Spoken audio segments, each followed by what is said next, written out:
Hello everyone, a very good afternoon once again to all my students present here in my class. So let's start today's video, today's lesson. देखिए आज भी मैं आपको part 2 करा रही हूँ confusing words का। पहले एक पार्ट 1 मैं वीडियो आपको दे चुकी हूँ, पढ़ा चुकी हूँ और ये बहुत इंपॉर्टेंट है। होमोनिम्स और पैरोनिम्स आपके एग्जाम में आते हैं, ठीक है। और जितने भी मेरे साथ स्टूडेंट्स यहाँ पे SUET का अगर कोई बच्चा है, SSC, CGL, CHSL, MTS, CPO, ठीक है, या फिर UPSC। देखिए UPSC में ये वाले क्वेश्चंस नहीं आते, MCQ टाइप में नहीं आते, लेकिन वो अपनी राइटिंग स्किल्स अगर सुधारना चाहते हैं, लेकिन या फिर UPSC मेन CSET का एग्ज़ाम कोई दे रहा है, वहाँ पे कंपलसरी इंग्लिश पेपर होता है, तो वहाँ पे ये आपके लिए यूज़फुल है। और अगर जामिया एंट्रेंस में कोई बच्चा बैठ रहा है, जामिया के एंट्रेंस की प्रिपरेशन कोई स्टूडेंट कर रहा है, कोई एस्पिरेंट मेरे साथ यहाँ पे जुड़ा हुआ है, उनके लिए ये बहुत ज़्यादा बेनिफिशियल है, स्पेशली फॉर CUET स्टूडेंट्स, क्योंकि आपके एग्ज़ाम्स होने वाले हैं UG PG के, SSC और जामिया स्टूडेंट्स, ठीक है। तो ये सारे आपके आते हैं होमोनिम्स और पैरोनिम्स। किस तरह से आते हैं वो हम डिस्कस करेंगे, कहाँ पे आते हैं वो भी हम देखेंगे, लेकिन आप के लिए ये बहुत इंपॉर्टेंट है और मैं सब यहाँ डिस्कस करूँगी। स्टार्ट करने से पहले मैं आपसे ये कहना चाहूँगी, अगर कोई भी यहाँ पे स्टूडेंट मेरे साथ नया है और इन सब चीज़ों की प्रिपरेशन कर रहा है, इन कॉम्पिटेटिव एग्जाम्स की प्रिपरेशन कर रहा है, तो प्लीज़ एक लाइक और एक सब्सक्राइब, 2 बटन्स को क्लिक कर लीजिए मेरे चैनल पे, ताकि आपको अपडेट्स मिलते रहें और मैं आपके लिए ऐसे अच्छे वीडियोज़ और लेसन्स लाती रहूँ। चलिए स्टार्ट करते हैं। सबसे पहले देखते हैं होमोनिम्स क्या होते हैं। होमोनिम्स होते हैं वर्ड्स दैट लुक और sound the same but have different meanings, ठीक है। ऐसे वर्ड्स जो दिखने में और बोलने में तो एक जैसे लगते हैं, लेकिन उनके मतलब कैसे होते हैं, अलग अलग होते हैं, ठीक है। जैसे कि राइट वर्सेस राइट, अब इनकी स्पेलिंग भी एक जैसी है, इनकी प्रोनाउंसिएशन भी एक जैसी है ना, आप देख सकते हैं। लेकिन एक राइट का मतलब क्या होता है, करेक्ट, सही, और दूसरे राइट का मतलब होता है डायरेक्शन, दिशा बताना, राइट और लेफ्ट, ठीक है। एक राइट का राइट और रॉन्ग, जैसे हम आंसर देखते हैं राइट है या गलत है या सही है, और दूसरे राइट का मतलब होता है राइट हैंड और लेफ्ट हैंड, ये डायरेक्शन के लिए भी हम यूज़ करते हैं। तो ये क्या होते हैं, homonyms. Now we are on paronyms. अब हम पैरोनिम्स देखते हैं। पैरोनिम्स क्या होते हैं, words that are similar in spelling और pronunciation but different in meaning, ठीक है। ऐसे words जो similar होते हैं spellings में और pronunciation में भी, ठीक है, बोलने में भी, बट उनके जो मतलब होते हैं वो कैसे होते हैं, अलग अलग होते हैं। जैसे कि एडवाइस और एडवाइस, यहाँ देखिए स्पेलिंग स्पेलिंग में सेम है, ठीक है। ये देखिए एक एडवाइस जो है इसमें CE लगा हुआ है और एक एडवाइस में SE लगा हुआ है, ठीक है। बोलने में भी एक जैसा लग रहा है, एडवाइस एडवाइस, आइस आइस की इसमें राइम हो रहा है, लास्ट VICE VISE, तो ये क्या होते हैं, पैरोनिम्स। चलिए कहाँ कहाँ यूज़ होते हैं और आपके एग्जाम में कहाँ आते हैं ये देख लीजिए, बहुत इंपॉर्टेंट है। और इसमें ही बच्चे जो हैं, बहुत सारे बच्चे गलतियाँ करते हैं कंफ्यूज होके, और उनके फिर नेगेटिव मार्किंग हो जाती है। पहले आता है एरर डिटेक्शन। इस तरह से क्वेश्चंस आपके आते हैं एरर डिटेक्शन में, फिल इन द ब्लैंक्स में, सेंटेंस इम्प्रूवमेंट में, ठीक है।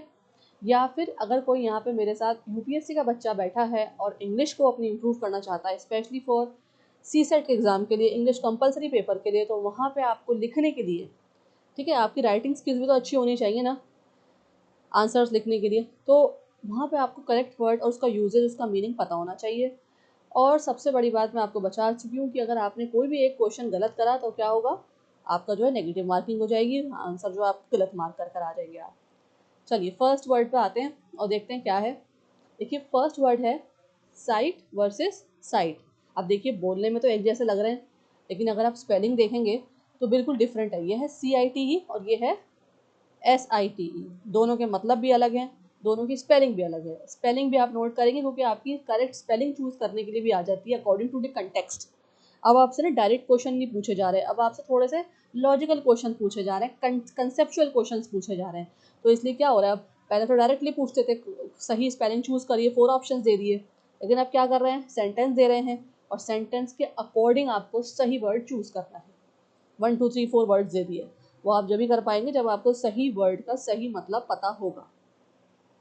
अब देखिए किस तरह से आप डिटेक्ट करेंगे इनकी पार्ट ऑफ स्पीच। जो पहला साइट है CIT वाला साइट है वो है वर्ब, और दूसरा जो है SITE वाला वो है नाउन, ठीक है। अब अगर आपको नहीं पता कि वर्ब और नाउन क्या होते हैं, ये बेसिक इंग्लिश है, इसी तरह से क्वेश्चंस आते हैं, तो आप मेरी जाके ग्रामर की प्लेलिस्ट चेक कर लीजिए। वहाँ पे नाउन्स के ऊपर भी पूरी वीडियो बनी हुई है और वर्ब्स के ऊपर भी। देखिए वर्ब्स होते हैं क्रिया, जो हम काम करते हैं, ईटिंग, वॉकिंग, सिंगिंग, डांसिंग, ये सब क्रिया हो गई। और नाउन क्या होते हैं, कोई ऐसी चीज़ जो हमें स्टेट बताए, प्लेस का नाम, किसी पर्सन का नाम, है ना, ये सब क्या होते हैं, नाउन। स्टेट पता लगे हमें किसी चीज़ का, क्वालिटी पता लगे, वो क्या है, नाउन। तो एक इसमें वर्ब है और दूसरा क्या है, नाउन। ठीक है। अब हेल्पिंग वर्ब टेस्ट, जैसे मैंने आपको बताया था, बहुत सारे टेस्ट होते हैं इंग्लिश में जिसके वजह से हम पार्ट ऑफ स्पीच चेक करते हैं, डिटेक्ट करते हैं। और मैं आपको एडिटोरियल वाली क्लास में जो है सफिक्स टेस्ट जो है वो मैं पढ़ाती हूँ आपको। सफिक्स टेस्ट से मैं पता लगाती हूँ और आपको बताती हूँ कि ये पार्ट ऑफ स्पीच क्या है वर्ड की। इसमें भी हम देखेंगे, एक होता है हेल्पिंग वर्ब टेस्ट। इसमें जो हमारे हेल्पिंग वर्ब होते हैं ना, is, am, are, can, could, would, should, ये सब लगा के पता लगता है कि वो कैसा है। ठीक है। हेल्पिंग वर्ब से पता लगता है कि वर्ब है नहीं है। देखिए इस तरह हम पता लगाएंगे, I can site a source. I can, या कैन लगा है हेल्पिंग वर्ब, इसके साथ क्या है, साइट, CITE, अ सोर्स। यहाँ क्या हो रहा है, एक्शन, क्योंकि यहाँ हेल्पिंग वर्ब लगा हुआ है तो हम क्या हो गया, साइट मतलब वर्ब हो गया। यहाँ लिखा है देखिए CITE वाला क्या है, वर्ब है। और दूसरा होता है एक आर्टिकल टेस्ट, जिसमें ए, एन, द, ये हमारे आर्टिकल्स होते हैं। इसको लगा के भी हम पार्ट ऑफ स्पीच वर्ड की पता लगा सकते हैं, डिटेक्ट कर सकते हैं। जैसे कि यहाँ पे लिखा है आ साइट, यहाँ लगा हुआ है आ, है ना, उसके साथ कौन सा साइट लगा हुआ है, SITE, तो ये क्या है, प्लेस, जगह का नाम। और जगह जब जहाँ आ जाती है, कोई जगह बता रहा है, किसी पर्सन का नाम बता रहा है या क्वालिटी बता रहा है, तो वो क्या होगा, नाउन। ठीक है। तो ये वर्ब है, ये नाउन है। एक और बात मैं यहाँ पे आपको बताना चाहूँगी, देखिए मेरी जो वोकेबलरी क्लासेस हैं, साथ ही साथ अब मैं ग्रामर क्लास भी आप लोगों के साथ लूँगी कल से। तो देखिए ग्रामर के लिए या वोकेबलरी इस तरह डिटेक्ट करने के लिए आपको पता होना चाहिए कि वर्ब क्या होता है, वर्ब की फॉर्म्स कैसे चेंज होती हैं। तो मैं आज की वीडियो में, इनफैक्ट कल की वीडियो में भी, डिस्क्रिप्शन बॉक्स में एक लिंक दे दूँगी आपको साइट का, वहाँ पे आपको वर्ब्स की फॉर्म्स मिल जाएंगी, सारे वर्ब्स मिल जाएंगे, वर्ब की first form, second form, third form मिल जाएगी। प्लीज़ इट्स अ रिक्वेस्ट आप लोगों के लिए, जो भी अच्छे से इंग्लिश की तैयारी करना चाहते हैं, आप जाके वो रेगुलर पढ़िए, आप रोज़ निकालिए उस लिस्ट को और रोज़ रीड आउट कर लीजिए एक बार उस लिस्ट को, ताकि आपकी जो वर्ब्स है ना, और उनकी फॉर्म्स वो याद हो जाएं, किस तरह चेंजेस होते हैं अकॉर्डिंग टू टेंस, है ना। इस तरह से किस तरह पता लगा सकते हैं वर्ब को कि वर्ब की सेकंड फॉर्म है, थर्ड फॉर्म है। तो वो जाकर ज़रूर पढ़िए, रोज़ रीड करिए उस लिस्ट को जो साइट में दे रखी है, ताकि आपकी वर्ब्स और उनकी फॉर्म्स आपको पता हो, याद हो सके। चलिए आगे बढ़ते हैं। अब इन दोनों के मीनिंग देख लेते हैं। एक है CITE, ठीक है, ये होता है टू मेंशन और कोट समथिंग, किस चीज़ को मेंशन करने के लिए या कोट करने के लिए। और दूसरा है SITE, ये होता है अब प्लेस और लोकेशन। ठीक है, किसी प्लेस के बारे में बात करना या लोकेशन के बारे में बात करना। यहाँ देखिए पिक्चर में बहुत आसानी से आप इस वर्ड को समझ सकते हैं। पहला है CITE, साइट, ये बच्चा यहाँ पे पढ़ रहा है, स्टूडेंट जो है वो रीड कर रहा है, और जो इम्पोर्टेंट पॉइंट्स हैं उस बुक में, जो कोट्स हुए हुए हैं या इम्पोर्टेंट पॉइंट्स आ रहे हैं, वो क्या कर रहा है, नोट कर रहा है, लिख रहा है। ठीक है, यहाँ देख सकते हैं बबल में भी लिखा है उसने, कुछ इंपॉर्टेंट जो आया रीड करते में वो नोट कर रहा है, मार्क कर रहा है। ये हो गया साइट करना। ठीक है। और SIT का मतलब क्या होता है, कंस्ट्रक्शन, किसी जगह पे, यहाँ पे देखिए साइट, एक्टिव कंस्ट्रक्शन साइट, यहाँ लिखा है, बोर्ड लगा हुआ है, बैरिकेडिंग हुई हुई है, बोर्ड लगा हुआ है, यहाँ पे क्या हो रहा है, वर्कर्स जो है, कंस्ट्रक्शन साइट है, ये यहाँ पे काम चल रहा है, मतलब एक जगह है, साइट है, जगह है, प्लेस है, और यहाँ पे काम हो रहा है कंस्ट्रक्शन का। तो यहाँ पे कौन सा वर्ड यूज हुआ है, SITE। दोनों में डिफरेंस आपको पता लग गया। अब आते हैं प्रैक्टिकल पे। एरर डिटेक्शन कैसा आएगा आपका, देखिए, ही साइटेड मैनी रेफरेंसेस। अब यहाँ रेफरेंस की बात हो रही है ना, किसी चीज़ की बात हो रही है। जैसे मैं आपको बोल रही हूँ कि प्लीज़ आप रेफ़र करें, डिस्क्रिप्शन बॉक्स में जो लिंक मैं आपको दूंगी वर्ब का, वर्ब्स की फॉर्म पढ़ने का, उसको आप रेफ़र करें। जैसे मैं बोल रही हूँ रेफ़र करने के लिए, तो यहाँ पे कौन सा साइट आएगा, CITE वाला, है ना। तो यहाँ गलत लिखा हुआ है, ये SIT गलत है, एरर है, कौन सा आएगा, CITE वाला। ठीक है। फिर इन द ब्लैंक्स में कैसे आ सकता है आपके, this is the project dash, तो प्रोजेक्ट की बात हो रही है, यहाँ पे कंस्ट्रक्शन वर्क की बात हो रही है, जगह की बात हो रही है, तो कौन सा साइट आएगा, SITE। ये मैंने आपको शॉर्ट फॉर्म में आप प्रैक्टिकल करके बताया। देखिए वहाँ पे क्या होगा, ऑप्शंस दे देंगे आपको 4-5, उसमें चूज करना होगा, तो वहाँ कंफ्यूज नहीं होइएगा कौन से वर्ड आएगा। सिनोनिम यहाँ पूछा है आपसे, CITE का क्या होगा, CITE का सिनोनिम एक जैसे, रेफर, रेफर करना। जैसे मैं आपको बोल रही हूँ कि आप प्लीज़ जाके वर्ब की फॉर्म्स के लिए उस लिंक को रेफर करें। और एंटोनिम क्या होगा, CIT का इग्नोर करना, इग्नोर करना। ठीक है। तो इस तरह से यहाँ मैंने आपको सब कुछ बता दिया है। चलिए सेकंड वर्ड पर चलते हैं, बहुत इंपॉर्टेंट है। देखिए आप इसकी स्पेलिंग चेक करें, क्या है दोनों की स्पेलिंग। देखिए एक है डेजर्ट, रेगिस्तान, ठीक है, और दूसरा क्या है, मिठाई, डेजर्ट, है ना, मीठे को हम डेजर्ट बोलते हैं। तो पार्ट ऑफ स्पीच कैसे डिटेक्ट करेंगे आप दोनों की? देखिए दोनों जो है ना नाउन्स हैं। आर्टिकल टेस्ट, आर डेजर्ट बोलने में भी एक जैसे हैं। पिक्चर देखिए इनकी, इसमें जिसमें सिंगल एस लगा हुआ है डेजर्ट में वो रेगिस्तान है, आपके सामने पिक्चर है सामने, ठीक है, ठीक है, इसको हम डेजर्ट बोलते हैं या कैक्टस वगैरह है। और दूसरा डेजर्ट जिसमें डबल एस लगा हुआ है, पेस्ट्री, केक या कोई भी मीठे को हम डेजर्ट बोलते हैं। या केक अच्छा लग रहा है पिंक कलर का ना, स्ट्रॉबेरीज और रेसबेरीज, साथ में ब्लूबेरीज, चेरीज वगैरह लगी हुई हैं केक के अंदर। तो दोनों के मतलब अलग अलग हैं, लेकिन बोलने में कैसे हैं, एक जैसे हैं। इनके मीनिंग देख लीजिए, मैंने आपको बता दिए। वैसे एक डेजर्ट है ड्राई सैंडी एरिया और दूसरा डेजर्ट है स्वीट डिश। कैसे आते हैं एग्जाम में, एरर डिटेक्शन में कैसे आएंगे, आई एट डेजर्ट आफ्टर डिनर, मैंने खाने के बाद डेजर्ट खाया, रेगिस्तान खाया। नहीं ना, गलत है यहाँ पे। कौन सा आएगा डेजर्ट, डबल एस वाला। यही बच्चे कंफ्यूज होते हैं। आपको क्या करना है, हर सेंटेंस को एटलीस्ट 2 बार पढ़ना है, ताकि अगर कुछ भी मिस्टेक अगर वहाँ पे है तो आप नोट तो कर लें, देख तो लें। जल्दी जल्दी पढ़ने में भी निकल जाता है क्वेश्चन आगे हाथ से, या गलत मार्क कर जाते हैं। ठीक है, एटलीस्ट 2 बार रीड करेंगे इस तरह से क्वेश्चन को। Fill in the blanks. This Sahara is a dash, Sahara क्या है, डेजर्ट है ना, सबसे बड़ा रेगिस्तान है। तो यहाँ पे ये वाला डेजर्ट आएगा, सिंगल एस वाला। सिनोनिम क्या होगा रेगिस्तान वाले डेजर्ट का, यहाँ पे डी सिंगल एस वाले डेजर्ट की बात हुई है, इसका सिनोनिम क्या होगा, वेस्ट लैंड।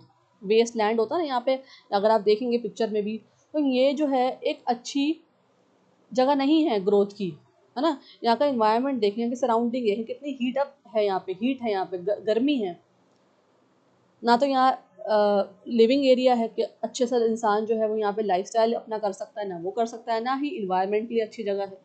तो वेस्ट लैंड एक तरह से ये, ठीक है, बंजारा, बंजारी ज़मीन। उसके बाद बंजर बोलते हैं ना, बंजर लैंड है, तो उसका मैंने हिंदी बता दिया आपको, लेकिन उसको क्या इंग्लिश में क्या बोलेंगे, वेस्ट लैंड। एंटोनिम क्या होगा, अपोजिट क्या होगा डेजर्ट का, फॉरेस्ट, ठीक है, फॉरेस्ट ऑपोजिट हो जाएगा। क्योंकि देखिए ये जैसे लैंड है, ये वेस्ट लैंड है, तो फॉरेस्ट क्या होता है, वहाँ पे बहुत सारे जीव जंतु होते हैं, है ना, एनिमल्स भी होते हैं, पानी भी होता है वहाँ पे, और पेड़ पौधे भी होते हैं। ग्रीन लैंड होता है वो, जैसे ये वेस्ट लैंड है तो वो ग्रीन लैंड हो गई एक तरह से। तो यहाँ फॉरेस्ट जो है इसका एंटोनिम हो जाएगा। चलिए आगे बढ़ते हैं, थर्ड वर्ड पे आते हैं, ब्रेक वर्सेस ब्रेक। अब देखिए बोलने में एक जैसे हैं, लेकिन स्पेलिंग देखिए दोनों की चेक करिए, इसमें BRAKE है, उसमें BREAK है। पार्ट ऑफ स्पीच डिटेक्शन कैसे करेंगे, बोथ कैन बी वर्ब और नाउन, दोनों भी जो है नाउन भी हो सकते हैं और वर्ब भी हैं। कैसे देखते हैं, हेल्पिंग वर्ब टेस्ट से पता लगाएंगे हम। अप्लाई ब्रेक, ब्रेक लगाओ, ठीक है, गाड़ी वाले ब्रेक की बात हो रही है इसमें। आई विल ब्रेक, मैं तोड़ दूंगा या तोड़ दूंगी, ठीक है, इस तरह से। पिक्चर देखिए, यहाँ पे जो है, यहाँ एक पासर बाय है जो क्रॉस कर रहा है रोड को, जेब्रा क्रॉसिंग पे, इसे क्या बोलते हैं, जेब्रा क्रॉसिंग, ठीक है। और यहाँ पे जो है ब्रेक्स लगाए जा रहे हैं गाड़ी पे। कार देखिए कितने स्पीड से चल रही है और उसके निशान आ गए हैं पीछे टायर के, यहाँ से धुआं भी निकल रहा है, तो मतलब शो हो रहा है कि ब्रेक लगाए जा रहे हैं। तो ये तो हो गया ब्रेक, गाड़ी वाले ब्रेक की बात हो रही है। और दूसरा है टूटना ब्रेक, ये बाउल है शीशे का और ये टूट चुका है, ये हो गया ब्रेक। दोनों का मतलब मैंने आपको समझा दिए, एक वाला ब्रेक है टू स्टॉप अ व्हीकल और दूसरा ब्रेक है टू डैमेज। चलिए एरर डिटेक्शन पे आ जाइए, ही प्रेस्ड द ब्रेक सडनली, गलत है ना, ये वाला ब्रेक तो नहीं आएगा यहाँ पे, कौन सा आएगा, ये वाला, BRAKE। फिल द ब्लैंक्स देखें, डोंट डैश द मिरर, अब जहाँ मिरर की बात हो, जहाँ शीशे की बात हो, तो मतलब कौन सा ब्रेक आएगा, ये वाला, BREAK, ठीक है, आंसर दे दिया मैंने आपको नीचे। सिनोनिम पूछा है ब्रेक का, BREAK वाले ब्रेक का सिनोनिम पूछा है, क्या होगा, शैटर। शैटर मतलब भी क्या होता है, टूट जाना, बिखर जाना, है ना। और एंटोनिम क्या होगा, ऑपोजिट क्या होगा इस वाले ब्रेक का, रिपेयर, जोड़ना, है ना, रिपेयर करना। समझ में आ रही ना आपको, प्लीज़ एक लाइक ज़रूर बनता है आपकी तरफ से और subscribe, that's it I want. चलिए आगे बढ़ते हैं, फोर्थ वर्ड पे आ जाते हैं, बहुत इंपॉर्टेंट है, बोरो वर्सेस लैंड, इसमें बहुत बच्चे कंफ्यूज होते हैं, किसी को मतलब पता ही नहीं होता बोरो का और लैंड का, है ना। तो हम इसमें समझ लेंगे आप मेरे साथ। पहले इनकी पार्ट ऑफ स्पीच डिटेक्ट करेंगे। दोनों क्या है, वर्ब्स हैं। क्या है, वर्ब्स, क्रिया है। हेल्पिंग वर्ब टेस्ट से पता लगाएंगे।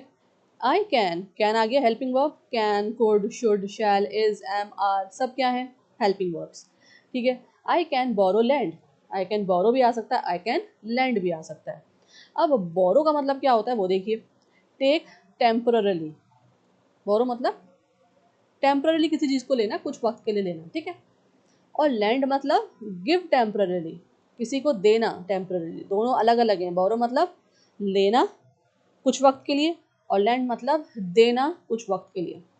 चलिए पिक्चर देखिए, इससे आप आसानी से आपको समझ में आ जाएगा। पहला है बोरो करना। ये देखिए यहाँ पे एक स्टूडेंट है और ये जो है लाइब्रेरियन है, ठीक है। और यहाँ पे क्या हो रहा है, वो ले रही है लाइब्रेरी से, स्टूडेंट जो है वो ले रही है लाइब्रेरी से बुक, बोरो कर रही है। Taking an item with an intention to return it, एक किसी भी आइटम को लेना किस इंटेंशन से, कि हम उसे वापस कर देंगे, है ना। बहुत सारे बच्चे बुक्स लेते हैं लाइब्रेरी से, बोरो करते हैं। और लैंड का मतलब क्या होता है, यहाँ देखिए LEND,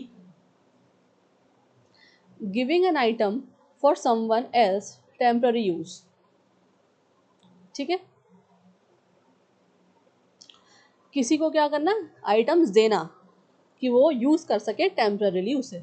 यहाँ पे भी देखिए, यहाँ पे भी जो ये लेडी हैं, यहाँ पे स्टाफ सर्विसेज बुक लोन्स करके एक उन्होंने शॉप खोल रखी है, इसे आप बोल सकते हैं। और ये पे ये स्टूडेंट जो है उनको क्या कर रही है, आइटम्स दे रही है कि आप टेम्पररी इसे यूज़ कर सकते हैं, फिर वापस दे दीजिएगा। बुक लोन्स, बुक का लोन्स एक तरह से आप समझ सकते हैं। तो दोनों का मतलब अलग अलग है। बोरो करना, लेना कि हम उसे वापस कर देंगे, और लैंड मतलब देना किसी चीज़ के लिए कि हम उसे लोन पे आप खरीद लीजिए, दे लीजिए, पढ़ लीजिए, उसके बाद फिर वो भी फीस वापस ही की जाती है। चलिए प्रैक्टिकल एग्जाम्पल देख लीजिए किस तरह से ये आ सकता है, कंटेक्स्ट देखते हुए किस तरह से एग्जाम में आपके आ सकते हैं दोनों वर्ड्स और कहाँ आप यूज़ करेंगे। Can you borrow me your notes, borrow me your notes, यहाँ पे नहीं आएगा बोरो, क्या आएगा, लैंड। क्या आप मुझे कुछ टाइम के लिए, टेम्पररी टाइम के लिए ये नोट्स दे सकते हैं, ठीक है। देना, मैंने बोला ना जब देने की बात आएगी तो लैंड आ जाएगा वहाँ पे, बोरो नहीं आएगा। फिर in the blanks, I will dash money from him, ये हम बहुत ज़्यादा यूज़ भी करते हैं। I will borrow money from him, ठीक है। बोरो मतलब मैं कुछ टाइम के लिए उससे ले लूँगा, लेने वाली जब बात हो, लेने वाली बोरो, देने वाली लैंड। तो मैं ले लूँगा मतलब कुछ टाइम के लिए मनी ले लूँगा, मतलब बोरो कर लूँगा उससे पैसे। चलिए सिनोनिम पूछा है लैंड का, यहाँ पे LEND वाले लैंड का सिनोनिम क्या होगा, गिव। मैंने बोला जब देने वाली बात आए तो क्या आएगा गिव, लैंड, ठीक है। तो गिव हो जाएगा सिनोनिम, और एंटोनिम आएगा तो क्या आएगा, टेक, ऑपोजिट हो जाएगा, लेना। तो आप हिंदी से, स्पेशली हिंदी से याद रखिए, बोरो मतलब टेक, लैंड मतलब गिव। चलिए फिफ्थ वर्ड पे आ जाइए, अमंग वर्सेस बिटवीन, ये बहुत यहाँ पे इंपॉर्टेंट है और यहाँ पे बहुत सारे बच्चे कंफ्यूज होते हैं। देखिए ये प्रेपोजिशन है दोनों, प्रेपोजिशन भी हम अलग से पढ़ेंगे, लेकिन यहाँ पे भी समझ लीजिए क्योंकि ये कंफ्यूजिंग वर्ड्स हैं अगेन। कहाँ पे अमंग यूज़ करते हैं और बिटवीन यूज़ करते हैं, पहले हम इसकी पार्ट ऑफ स्पीच डिटेक्ट करते हैं, ठीक है। दोनों जो है प्रपोजिशंस हैं, लॉजिक टेस्ट से पता लगाएंगे हम। बिटवीन का मतलब होता है दो लोग जब हों, सिर्फ जब दो लोगों की बात हो, कहा क्या आएगा वहाँ पे, बिटवीन। और जब अमंग आता है बहुत सारे लोगों की बात हो, ग्रुप की बात हो, मोर देन टू, दो से ज़्यादा लोग हों। पिक्चर देखिए, ठीक है, पिक्चर में देखें यहाँ पे अमंग बहुत सारे लोग बैठे हैं यहाँ पे, इन द मिडल ऑफ और सराउंडेड बाय अ ग्रुप, ठीक है। ग्रुप है ना, यहाँ बहुत सारे लोग बैठे हैं पार्क के अंदर, पिकनिक बना रहे हैं, पार्टी कर रहे हैं, ठीक है, पार्क में। और दूसरा जो है यहाँ पे सिर्फ दो ही लोग बैठे हैं लाइब्रेरी में, ठीक है। In the space separating points object people, सिर्फ दो लोगों की बात नहीं, अगर कोई ऑब्जेक्ट्स हैं, दो ऑब्जेक्ट्स हैं, दो पॉइंट्स हैं, दो पीपल हैं, दो हों, तो वहाँ पे क्या आएगा, बिटवीन। मीनिंग देखिए, अमंग मतलब ग्रुप के अंदर, और बिटवीन मतलब बिटवीन का क्या मतलब होता है, in the middle of to, दो लोगों के बीच में। चलिए प्रैक्टिकल देख लेते हैं, एग्जाम पॉइंट ऑफ व्यू से कुछ सेंटेंसेस देख लेते हैं। Error detection, divided among Ram and Shyam, among नहीं आएगा यहाँ पे, क्या आएगा, दो लोगों की बात हो रही, राम और श्याम की, क्या आएगा, between, divided between Ram and Shyam. फिर इन द ब्लैंक्स में कैसे आ सकता है, she set dash her friends, she set among her friends, क्योंकि यहाँ बहुत सारे फ्रेंड्स की बात हो रही है ना, तो यहाँ क्या आएगा अमंग। सिनोनिम पूछा है एमंग का, बताएं क्या होगा अमंग का सिनोनिम, एमिड, एमिड का मतलब भी अमंग जैसा ही होता है, इन अ ग्रुप। और एंटोनिम क्या होगा, ऑपोजिट क्या होगा, आउटसाइड, बाहर, ग्रुप के अंदर, और एंटोनिम क्या होगा, बाहर। ठीक है, चलिए 6 वर्ड पे आ जाइए, बिसाइड वर्सेस बिसाइड्स, दोनों में कोई अंतर नहीं है, एक जैसे लग रहे हैं दिखने में भी बोलने में भी, लेकिन फ़र्क सिर्फ इतना है यहाँ पे ना DES आ गया एक में, बिसाइड वर्सेस बिसाइड्स। ठीक है, पार्ट ऑफ स्पीच देखते हैं इसकी कैसे डिटेक्ट करेंगे। ये वाला जो बिसाइड है जिसमें एस नहीं है वो प्रपोजिशन है, और दूसरा वाला जो है वो एडवर्ब और प्रपोजिशन दोनों है। क्या मतलब होता है, मीनिंग टेस्ट से पता लगाएंगे इसका।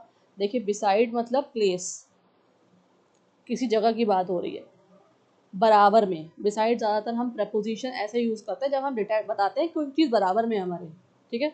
और बिसाइड्स वाला जो जिसमें एस लगा हुआ है वो होता है एडिशन के लिए, ऐड ऑन करना, ठीक है। तो देखते हैं यहाँ पे मतलब भी समझ लीजिए, बिसाइड मतलब नेक्स्ट टू, मैंने आपको बताया बराबर वाली चीज़ के लिए हम यूज़ करते हैं बिसाइड, और जिसमें एस लगा हुआ है इन एडिशन, कुछ और ऐड करना।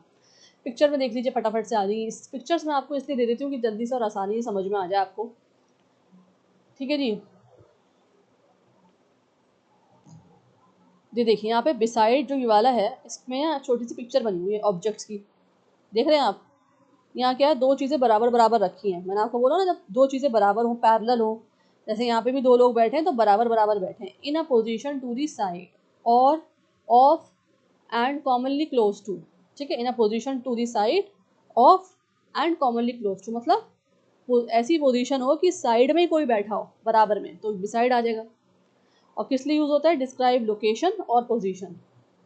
बिसाइड जो ये वाला किस लिए यूज़ होता है, लोकेशन बताने के लिए या पोजीशन बताने के लिए किसी की। दूसरे में आ जाइए, यहाँ पे प्लस का साइन बना है, मैंने कहा था बिसाइड्स मतलब ऐड ऑन करना, एडिशन। और यहाँ पे जो ये बॉय है ये ऐड ऑन कर रहा है, एक बॉक्स और दे रहा है अपनी गर्लफ्रेंड को, समझ लीजिए आप, ठीक है। तो गर्लफ्रेंड को क्या दे रहा है, एक तरह से एक और चीज़ दे रहा है, गिफ्ट दे रहा है। बिसाइड्स का मतलब क्या होता है, in addition to, apart from, use to add information, items और पर्सन, ठीक है। ऐड ऑन करना किसी भी इन्फॉर्मेशन का, आइटम का या पर्सन का। जैसे मैं यहाँ पे जब समझा रही हूँ आपको, सिर्फ थ्योरी नहीं बता रही, मैं आपको प्रैक्टिकल भी समझा रही हूँ और ऐड ऑन कर रही हूँ क्या, पिक्चर साथ में ऐड ऑन हो गया ना, ये पिक्चर ऐड कर रही हूँ इन्फॉर्मेशन बताने के लिए, तो इसलिए क्या आएगा, बिसाइड्स। चलिए प्रैक्टिकल देखिए, error detection, besides me he sad. अब यहाँ बिसाइड जो है गलत लगा हुआ है, यहाँ ES वाला लग गया, ये नहीं आएगा, कौन सा आएगा, beside, beside me he sat, मेरे बराबर में वो बैठा। फिर इन द ब्लैंक्स देखिए, dash English she knows French, besides आएगा यहाँ पे, besides English she knows French मतलब इंग्लिश के साथ साथ वो और क्या जानती है, फ्रेंच भी जानती है, फ्रेंच लैंग्वेज भी वो जानती है। सिनोनिम देखिए कौन से वाले का पूछा है, बिसाइड्स का पूछा है, क्या होगा, मोर ओवर, है ना, मोर ओवर भी तो हम यूज़ करते हैं ना इस वर्ड को। और एंटोनिम क्या होगा इसका, एक्सक्लूडिंग, एक्सक्लूडिंग। चलिए 7th पे आ जाइए, दो वर्ड्स यहाँ पे कौन से हैं जो कंफ्यूजिंग है, कॉन्टिन्यूअल वर्सेस कॉन्टिन्यूअस, ये भी बहुत कंफ्यूजिंग वर्ड्स हैं। कॉन्टिन्यूअल कहाँ यूज़ होगा और कॉन्टिन्यूअस कहाँ यूज़ होगा। देखिए पार्ट ऑफ स्पीच डिटेक्ट करते हैं पहले इसकी, दोनों जो है एडजेक्टिव्स हैं, मतलब डिस्क्राइब करते हैं किसी चीज़ को। एडजेक्टिव्स क्या होते हैं वो भी आप जाके मेरी प्लेलिस्ट पे देख सकते हैं ग्रामर की, वहाँ पे मैंने एडजेक्टिव्स को डिस्क्राइब कर रखा है, वीडियो बना रखी है बहुत अच्छी। तो ये छोटे छोटे टॉपिक्स जो है ना आपके, जो बेसिक टॉपिक्स होते हैं, verbs, nouns, adjectives, singular, plural, one many, ये सब आप जाके देखिए वहाँ पे, ताकि आपकी जो बेसिक्स हैं ग्रामर की वो सही हो सकें। Then you can come to this videos, ठीक है। ग्रामर तो मैं कल से वैसे और आगे बढ़ाऊंगी, टेंसेस पढ़ाऊंगी, और मैं उसमें आपको दो तरह के क्वेश्चन सिखाऊंगी, एक बेसिक क्वेश्चंस, ठीक है, जो SSC में ट्रेडिशनल मेथड से आते थे, इनफैक्ट अभी भी जामी और SUT CUT में आते हैं, और एक पढ़ेंगे हम, प्रैक्टिस करेंगे नए पैटर्न से क्वेश्चन आंसर्स को, एडिक्विटी पैटर्न से, ठीक है। तो कल की क्लास बहुत इंपॉर्टेंट है, इनफैक्ट कल के बाद भी जो ग्रामर की क्लासेज होंगी, क्योंकि मैं अब कॉन्टीन्यूअस लेने वाली हूँ उनको, तो आप वो ज़रूर अटेंड करेंगे, ठीक है।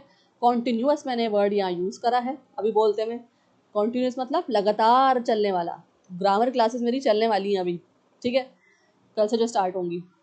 लेकिन एक टाइम टेबल मैंने बना दिया और मैंने कम्युनिटी में उस पोस्ट में उसको पोस्ट किया था, प्लीज़ आप वो टाइम टेबल वीकली अपना स्केड्यूल देख लीजिए किस तरह से मैं क्लासेस लेने वाली हूँ। तो मैंने खैर यहाँ पे कॉन्टिन्यूस वर्ड यूज़ करा था। कॉन्टिन्यूस मतलब चलने वाली है क्लासेस मेरी, रेगुलर चलने वाली है ग्रामर क्लास। तो यहाँ पे आप देख सकते हैं ये झरना है यहाँ पे पानी का, ये कॉन्टिन्यूस चल रहा है बिना रुके। तो उसके लिए क्या यूज़ करते हैं, जो चलते रहने वाली चीज़ होती है बिना रुके, उससे हम बोलते हैं कॉन्टिन्यूस। वहाँ पे आएगा कॉन्टिन्यूस, है ना। चलिए दोनों को एक बार यहाँ पे शुरू से देख लेते हैं। इसको हम देखेंगे, मैंने आपको बताया था कि ये दोनों एडजेक्टिव्स हैं, डिस्क्राइब करते हैं वर्ड्स, डिस्क्राइबिंग वर्ड्स हैं। और विच वन टेस्ट से इसको पता लगाएंगे। कॉन्टिन्यूस नॉइज मतलब लगातार आने वाली नॉइज, बिना रुके नॉइज आ रही है, शोर शोर आ रहा है, ठीक है, आवाज़ आ रही है। दोनों का मतलब देख लीजिए, मीनिंग देखिए। कॉन्टिन्यूअल मतलब रिपीटेड विद ब्रेक्स। कॉन्टिन्यूअल का मतलब क्या होता है, चल तो रही है चीज़ लेकिन उसमें ब्रेक्स भी आ रहे हैं। और कॉन्टिन्यूअस का मतलब क्या होता है, विदाउट स्टॉपिंग, बिना रुके चल रही है। चलिए पिक्चर देखिए जल्दी से, यहाँ पे आ जाइए। कॉन्टिन्यूअल, पहला है कॉन्टिन्यूअल। यहाँ पे क्या हो रहा है कि जो है इसको इस तरह डिफरेंस में दिखाया है, 3 पिक्चर्स करके दिखाया है। यहाँ पे है तो एक ही पर्सन, लेकिन ऊपर देखेंगे ना आप तो यहाँ पे एक स्केल बना हुआ है। रेन हो रही है फिर रुक रही है, फिर रेन हो रही है फिर रुक रही है, फिर रेन हो रही है फिर रुक रही है। तो रेन हो रही है और फिर वो रुक जाती है, फिर सन निकल आता है, फिर बादल आ जाते हैं। तो ये क्या हो रहा है, कॉन्टिन्यूअल रेन हो रही है ना, कॉन्टिन्यूअल वे में हो रही है। यहाँ देख सकते हैं, repeated frequently over a period of time but with interruptions. Interruptions हो रहे हैं, बीच बीच में रुक भी रही है और फिर बारिश हो भी रही है। तो इसे क्या बोलेंगे, कॉन्टिन्यूअल, जिसमें ब्रेक्स आ जाए। Use to describe actions that recur with breaks और पॉजेस। ऐसे एक्शंस को डिस्क्राइब करने में यूज होता है ये वर्ड कॉन्टिन्यूअल, जिसमें जो है रिकर हो मतलब ब्रेक्स आए, पॉजेज आ जाए, बीच बीच में रुकावट आए, तो हम वहाँ पे कौन सा वर्ड यूज़ करेंगे, कॉन्टिन्यूअल। अब आपसे डायरेक्टली इसका मीनिंग पूछ सकते हैं एग्जाम में, या कंटेक्स्ट दे देंगे, अगेन जैसे मैं आपको यहाँ दे रही हूँ सेंटेंस दे देंगे, वहाँ से आपसे पूछ सकते हैं ऑप्शन देके। सेकंड है कॉन्टिन्यूअस, ये मैंने आपको समझा दिया है। कॉन्टिन्यूअस मतलब लगातार चलने वाली चीज़ बिना रुके। Forming an unbroken whole without interruption. यहाँ आप देख सकते हैं, यहाँ पे एक पर्सन खड़ा हुआ है और ये पानी जो है लगातार यहाँ से बह रहा है, नॉन स्टॉप है। Use to describe things that are uninterrupted in space और टाइम। और ऐसी चीज़ें हम डिस्क्राइब करने के लिए यूज़ करते हैं जो अनइंटरप्टेड होती हैं, मतलब हम रोक भी नहीं सकते, ठीक है, इस झरने को हम रोक नहीं सकते। नेचुरल चीज़ों को एक्सप्लेन करने के लिए ज़्यादातर हम कॉन्टिन्यूस यूज़ करते हैं। चलिए प्रैक्टिकल आ जाइए, इसका देखते हैं, एक सेंटेंस देखते हैं एरर डिटेक्शन में। The noise was continual without stop. जो नॉइज थी वो कॉन्टिन्यूअल थी, बिना रुके। ऐसा तो नहीं हो सकता बिना रुके, विदाउट स्टॉप भी आ रहा है और यहाँ पे जो है कॉन्टिन्यू गलत है। कॉन्टिन्यूअल मतलब जब रुकावट आए बीच बीच में, तो यहाँ पे क्या आएगा, continuous. The noise was continuous without stop.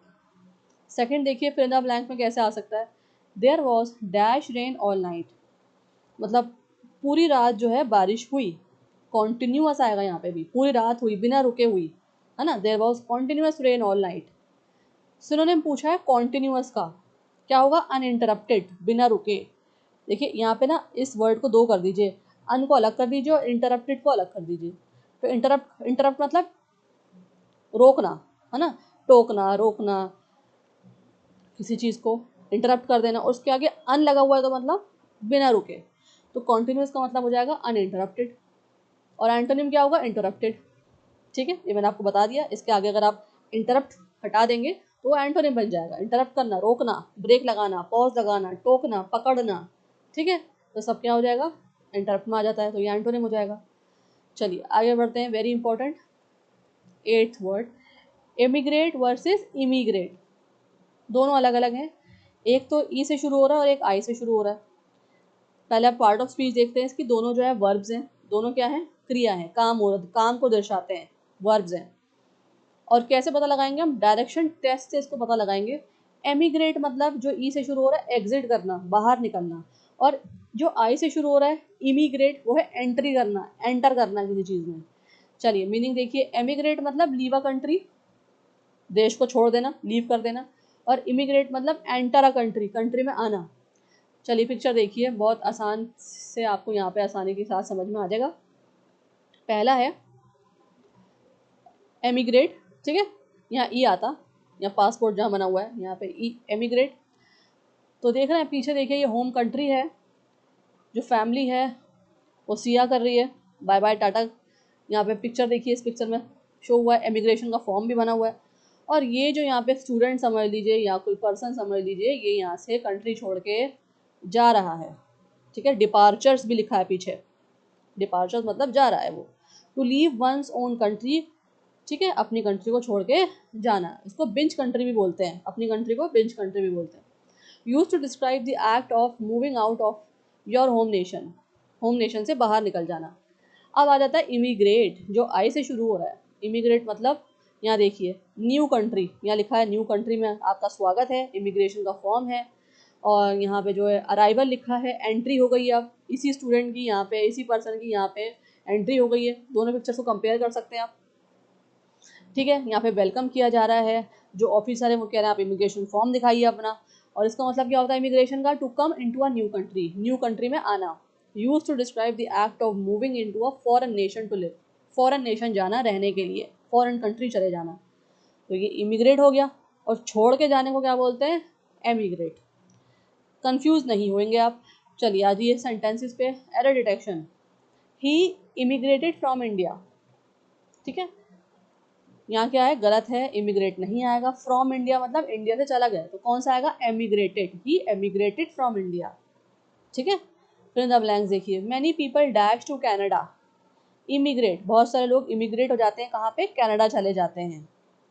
Synonym पूछा है इमिग्रेट का, क्या होगा? सेटल। सेटल बोलते हैं ना वर्ड, सेटल। वो तो कनाडा में सेटल हो गए भाई, वो तो दुबई में सेटल हो गए, तो क्या होगा? इमिग्रेट उसका सिनोनिम है, सिनोनिम उस ऑपोजिट करेंगे तो सेटल। और एंटोनिम क्या होगा? लीव, है ना। इमिग्रेट का ऑपोजिट क्या हो जाएगा? या तो एमिग्रेट हो जाएगा या लीव हो जाएगा। फाइन, चलिए बहुत आसान, आगे बढ़ते हैं। Historic versus historical. अब दोनों बोलने में भी एक जैसे हैं, मतलब भी इनका ऑलमोस्ट सेम होता है, लेकिन जब कंटेक्स्ट में आप यूज़ करेंगे तो दोनों के अलग अलग मतलब बैठेंगे।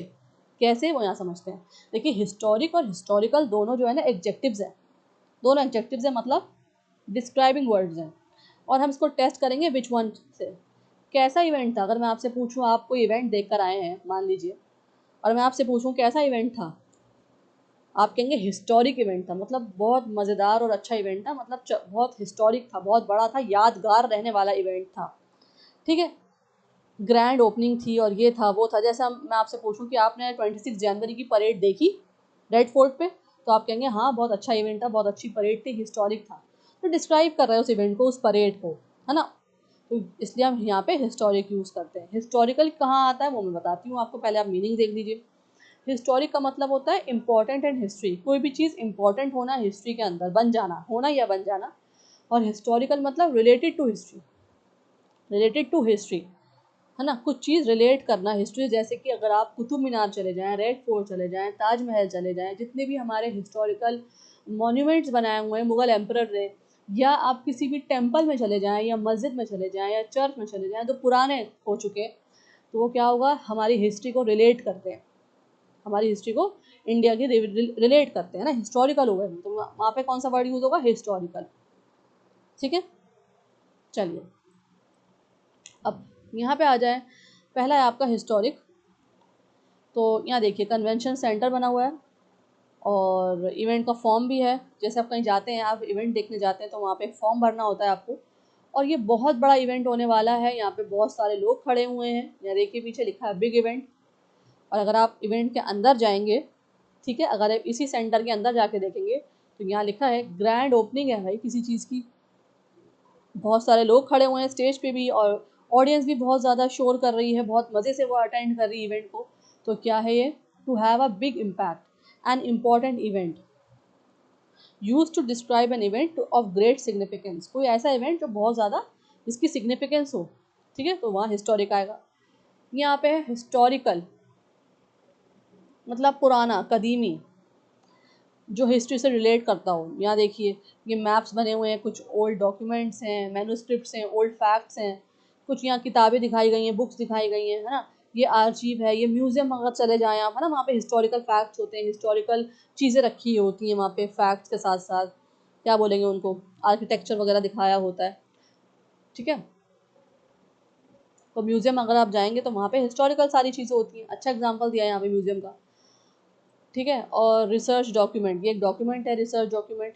इस तरह से आप फिल कर सकते हैं कि म्यूजियम में हमें क्या क्या देखने को मिला। और यहाँ दो लोग देखिए पीछे, ये क्या कर रहे हैं, रिसर्च कर रहे हैं। इनके हाथ में मैग्नीफाइंग ग्लास भी है, ग्लव्स भी पहने हुए हैं, पुरानी चीज़ें पढ़ रहे हैं, मैप्स भी लगे हुए हैं पीछे, है ना। टू बी पार्ट ऑफ और कंसर्न हिस्ट्री फैक्ट्स, ठीक है, use to describe things that are from और रिलेट टू द पास्ट। कोई भी ऐसी चीज़, कोई भी ऐसा फैक्ट, ठीक है, जो हमारी पास्ट से, गुजर जाने वाले वक्त से रिलेट करता हो, वो सब आएगा हिस्टोरिकल के अंदर, ठीक है।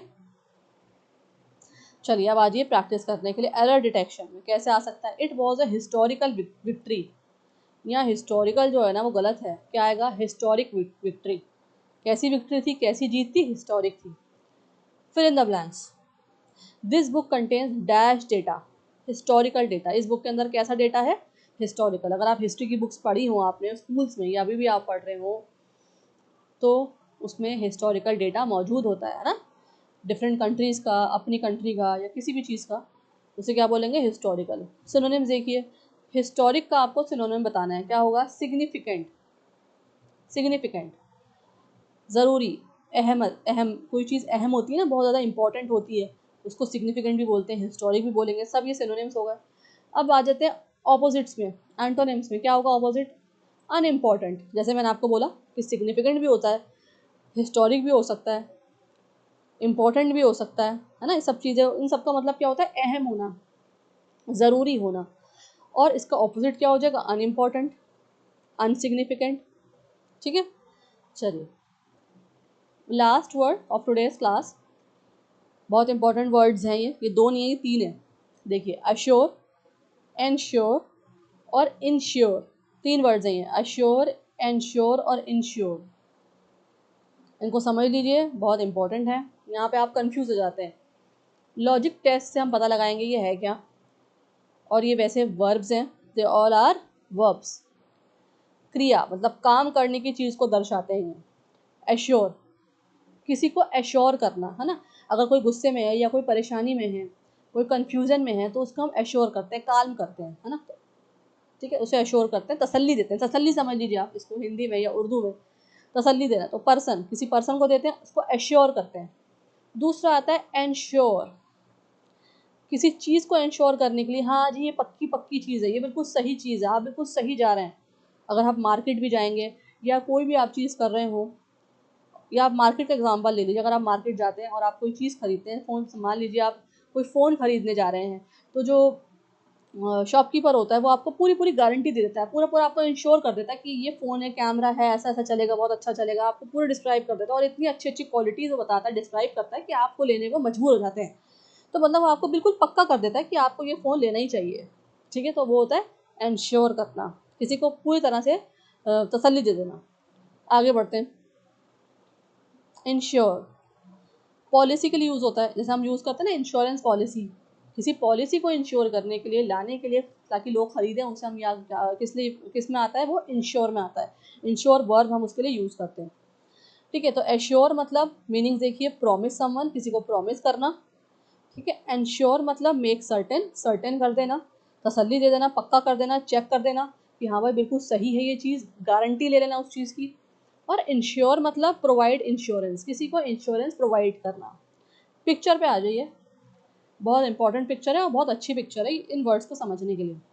पहला है एश्योर, यहाँ देखेंगे एक हैंड बना हुआ है, ठीक है, और काल्मिंग लिखा हुआ है, किसी को काल्म करने के लिए, अच्छा मूड बना हुआ है। यहाँ पे इमोजी देखेंगे तो स्माइलिंग फेस बना हुआ है, मूड अच्छा करने के लिए, ठीक है। कंफ्यूजन है तो क्वाइट करने, काल्म करने के लिए। अगर यहाँ देखें, यहाँ पे ना एक पिक्चर बनी हुई है, इसमें क्या है, एक बच्चा है जो रो रहा है, परेशान है, और उसके जो फादर है वो उसको काल्मिंग सपोर्ट दे रहे हैं, एश्योर कर रहे हैं, रेनबो दिखा के खुश कर रहे हैं। उससे नीचे आ जाइए, एक और पिक्चर है, यहाँ पे एक गर्ल है, ठीक है, वो जो एक बॉय को एश्योर कर रही है, इट्स ओके, ठीक है ना, परेशान है, कंफ्यूज है। तो मेक क्या मतलब हो गया, टू मेक सर्टेन और give confidence, to give calm, ठीक है, किसी को तसल्ली देना, उसे काल्म करना, ठीक है, ये सब एश्योर में आएंगे। Use to describe calming someone's mind और रिमूविंग डाउट, डाउट को रिमूव करना, ये सब आ गया। सेकंड पिक्चर पे आ जाइए, इंश्योर करना। इसमें दो पिक्चर्स बनी हुई है, एक तो चेकलिस्ट की बनी हुई है, ऊपर देखें यहाँ पे चेकिंग भी लिखा हुआ है, और दूसरा पिक्चर बनी हुई है राइट मार्क की, कि हाँ भाई सब ठीक है, चेक हो गए। उसके नीचे आएंगे प्लानिंग करना, चेक पॉइंट्स, गारंटी लेना। मैंने आपको बोला ना, किसी चीज़ की गारंटी लेना, इंश्योर कर देना कि हाँ भाई ये सारी चीज़ें सही हैं, ठीक है। यहाँ पे उसके नीचे आएंगे कंस्ट्रक्शन वर्कर है, वो एक मैप लेके खड़ा हुआ है यहाँ पे, ठीक है। उसके हाथ में वो सब कुछ इंश्योर कर रहा है कि सब कुछ जो है उसके मुताबिक हो रहा है, नहीं हो रहा है वर्क। सिस्टम चेक हो रहा है, सिस्टम चेक करने के लिए भी हम इंश्योर वर्ड को यूज़ करते हैं। उसके नीचे आएंगे तो यहाँ पे एक पर्सन बैठा हुआ है, और यहाँ पे ऑल क्लियर वेरीफाई का जो है वो सारे सिस्टम को चेक करके वेरीफाई का बटन क्लिक कर रहा है। To make certain of, verify और सिक्योर करना, वेरीफाई करना, सर्टेन करना, सब किस में आएगा, इंश्योर में आ जाएगा। Use to describe taking actions to make sure an outcome happens, ठीक है। अब लास्ट पिक्चर जो है येलो पिक्चर, वो है इंश्योर की। यहाँ नीचे पॉलिसी भी लिखा हुआ है, यहाँ लीगल डॉक्यूमेंट्स भी बने हुए हैं, ऊपर देखिए बैच भी लगा हुआ है, साइन भी हुआ है यहाँ लीगली, ठीक है। यहाँ देखिए, ये देखिए यहाँ पे भी लीगल डॉक्यूमेंट बना हुआ है। और उससे नीचे आएंगे आप, यहाँ पे घर बना हुआ है, बारिश तूफान आ रहा है, गाड़ी खड़ी हुई है, मतलब इंश्योरेंस पॉलिसी ले लीजिए, पॉलिसी के लिए रिकवर, ताकि अगर कुछ नुकसान हो जाता है आपकी किसी भी चीज़ को, गाड़ी को, घर को, तो इंश्योरेंस पॉलिसी लेके आप उसको रिकवर करा सकते हैं ना, इसलिए लेते हैं पॉलिसी। तो यहाँ पे इसलिए एक डॉक्यूमेंट बना हुआ है रिकवरेबल का। यहाँ नीचे आएंगे, उससे नीचे तो एक यहाँ पे ऑफिस में बैठा हुआ एक बंदा, ठीक है। और कवरेज कॉन्ट्रैक्ट जो है, यहाँ पे फैमिली पॉलिसी खरीद रही है, लीगल डॉक्यूमेंट साइन कर रही है, पॉलिसी ले रही है, इंश्योर कर रही है। उससे नीचे आएंगे आप पिक्चर में, यहाँ पे क्या है, एक लॉकर बना हुआ है, तिजोरी जिसे बोलते हैं, इसमें सामान रखा जाता है अपना, गोल्ड या पैसा वगैरह। और उससे ये बंधा हुआ है, क्या बंधी हुई है, घर और गाड़ी बंधा हुआ है, नीचे बैच देखिए बीच वाला, उससे ये बंधा हुआ है। और इस चीज़ को सेफ रखने के लिए, रिकवर करने के लिए एक पॉलिसी भी बंधी हुई है साथ में, अप्रूव, तो यहाँ पे बैच लगा हुआ है, साइन हुआ है, ठीक है। तो ये तीनों चीज़ें यहाँ पे एक दूसरे से बंधी हुई हैं, लॉकर के साथ, लॉकर के कागज़ के अंदर घर और गाड़ी है, वो किससे बंधी हुई कि हमने रिकवर करने के लिए, अगर कुछ नुकसान हो जाता है तो पॉलिसी हमने ले रखी है, तो इंश्योरेंस पॉलिसी जिसे बोलते हैं। मतलब क्या हो गया, टू सिक्योर करना, है ना, सिक्योरिटी, एक तरह से सिक्योरिटी ले लेना, कोई नुकसान ना हो, तो सिक्योर करना, compensation in case of loss, मैंने आपको समझा दिया कि लॉस ना हो, अगर लॉस हो जाता है तो कंपनसेशन मिल जाएगी आपको, एक तरह सिक्योरिटी खरीद लेना। क्रिएटिंग अ पॉलिसी, पॉलिसी बनाना। Use to describe protecting assets, अपने एसेट्स को प्रोटेक्ट करने के लिए, by making a financial agreement, और एक फाइनेंशियल एग्रीमेंट बनाने के लिए हम इंश्योर वर्ड को यूज़ करते हैं। अच्छे समझ में आ गए आपको तीनों वर्ड्स। चलिए अब आ जाइए एरर डिटेक्शन पे, प्रैक्टिकल कर लेते हैं थोड़ा सा इसका। आई एंश्योर्ड, वर्ड को नोट करेंगे, हिम ऑफ सक्सेस। अब यहाँ पे जो एंश्योर्ड लगा है ना वो गलत है, देखिए ये ब्लू वाला जो है ना, ये वाला एंश्योर यहाँ लगा हुआ है, चेक करने के लिए, गारंटी देने के लिए, ये वाला नहीं आएगा यहाँ पे। ये किसी चीज़ को इंश्योर हम जब यूज़ करते हैं जब किसी चीज़ को चेक कर रहे हो, ठीक है। जैसे आपने फ़ोन खरीद लिया या फ़ोन देखा, तो फ़ोन को आपने पहले चेक करा मार्केट में, जैसे यहाँ पे भी देखिए वो सिस्टम को चेक कर रहा है वेरीफाई करने से पहले। ऊपर देखिए जो कंस्ट्रक्शन वर्कर है वो भी चेक कर रहा है, हर चीज़ को यहाँ पे चेक पॉइंट करने से, अब चेक करने वाली चीज़ आए तो इंश्योर आ जाएगा। तो यहाँ पे इंश्योर नहीं आएगा, यहाँ पे क्या आएगा, एश्योर्ड, है ना। आई एश्योर्ड हिम ऑफ सक्सेस, मैंने उसे तसल्ली दी, मैंने उसे अश्योर किया, कॉन्फिडेंस दिया सक्सेस के लिए। फिर इन ब्लैंक्स में आ जाइए, please dash safety rules, please ensure, ensure करें क्या, सेफ्टी रूल्स को चेक कर लें, किस चीज़ को, सेफ्टी रूल्स को। सिनोनिम पूछा है यहाँ पे इंश्योर का, क्या होगा, ये जो ब्लू वाला है इंश्योर, क्या होगा, गारंटी, है ना। और एंटोनिम क्या हो जाएगा इसका, नेग्लेक्ट। तो these are the words for today, confusing words हैं, बहुत इंपॉर्टेंट है। आई होप आपको समझ में भी आए होंगे, और बहुत सारे स्टूडेंट्स ऐसे भी होंगे जिन्होंने पहले इन वर्ड्स को कभी ना देखा होगा, ना पढ़ा होगा, और ये आपके एग्ज़ाम्स में आते हैं, चाहे वो आप एसएससी का कोई भी एग्ज़ाम दे रहे हो, एमटीएस हो, ठीक है, एसएचएल हो, सीजीएल हो, कोई सा भी हो, सीयूईटी के एग्ज़ाम में ये पक्का पक्का आएंगे, इसी तरह से आएंगे, आसान तरीके से पूछे जाएंगे, आपके एडिक्टिविटी पैटर्न में नहीं आएंगे। जामिया एंट्रेंस, मैंने खुद जामिया का एंट्रेंस दिया है, तो मुझे पता है मैंने इंग्लिश का ही दिया है स्पेसिफिकली, मैं बता दूं। बाकी सारे जो वहाँ पे ऑनर्स के एग्ज़ाम्स होते हैं, दूसरे एग्ज़ाम्स होते हैं, उसमें भी इंग्लिश का सेक्शन आता है, तो वहाँ पे भी ये आते हैं। वोकैबुलरी आपकी सिर्फ एक ही तरीके से नहीं आएगी, बहुत सारे तरीक़ों से आएगी। तो आगे जो हम हर तरह से करेंगे, इडियम्स भी करेंगे, फ्रेजेस भी करेंगे, fix preposition, synonyms, antonyms, root words, everything we will do. लेकिन अभी के लिए ये मुझे कराना ज़रूरी लगा, तो मैं अभी आपकी इसी कन्फ्यूजिंग वर्ड्स पे क्लासेस ले रही हूँ। सो आपका अब काम ये बनता है कि आप जाके मुझे कमेंट सेक्शन में ज़रूर बताएंगे कि आपको क्लास आज की कैसी लगी। ठीक है, आपके फीडबैक्स बहुत इंपॉर्टेंट है मेरे लिए, उससे मुझे मोटिवेशन मिलता है कि हाँ, मुझे ऐसी चीज़ें आप लोगों के लिए बनानी चाहिए और आप लोगों को इस तरह से पढ़ाना चाहिए। ठीक है, तो प्लीज़ आप अपने फीडबैक्स देंगे, कमेंट करेंगे। Thank you for watching, thank you for your precious time also. I will meeting you in the next video now, और नेक्स्ट वीडियो कल ही है, और मैं कोशिश करूँगी टाइम पे ले सकूँ। कभी कभार मैं दूसरे कामों में उलझी हुई होती हूँ, काम कर रही होती हूँ, तो मैं टाइम पे नहीं आ पाती, तो हो सकता है 3 से 4 बजे क्लास नहीं रहेगी आपकी। तो कल आप प्लीज़ वो ग्रामर की क्लास लेंगे, और हम ग्रामर जो है ना एक साथ नहीं पढ़ेंगे, वन शॉट वीडियोज़ नहीं है, मैं आपको बता दूँ। थोड़े थोड़े पार्ट्स में मैं आपको इसलिए पढ़ाऊँगी क्योंकि ग्रामर के रूल्स याद रखना बहुत मुश्किल है, इतने आसान नहीं है, लेकिन मैं जब पढ़ाऊँगी तो आपको वो आसान लगेंगे, क्योंकि मैं उसे आसान तरीके से पढ़ाऊँगी। हम थोड़ा सा पढ़ के प्रैक्टिकल ज़रूर करेंगे उसका, वरना मैं पढ़ाती रहूँगी, थ्योरी थ्योरी थ्योरी होती रहेगी। प्रैक्टिकल अगर आपने नहीं करा तो आप जब एग्ज़ाम में क्वेश्चंस देखेंगे, out of mind, all gone, सारे रूल्स गायब, क्योंकि एक रूल नहीं है, एक टॉपिक नहीं है, there are so many topics in grammar जो हमें कवर करने हैं। तो जैसे जैसे मैं पढ़ाऊँगी उसकी प्रैक्टिकल भी हम करेंगे, तो आपको समझ में आएगा कि हाँ, ऐसे क्वेश्चंस आते हैं और हमें ऐसे सॉल्व करने हैं। तो प्लीज़ मेरे साथ बने रहिए। Thank you for watching again. I will be meeting you in the next video.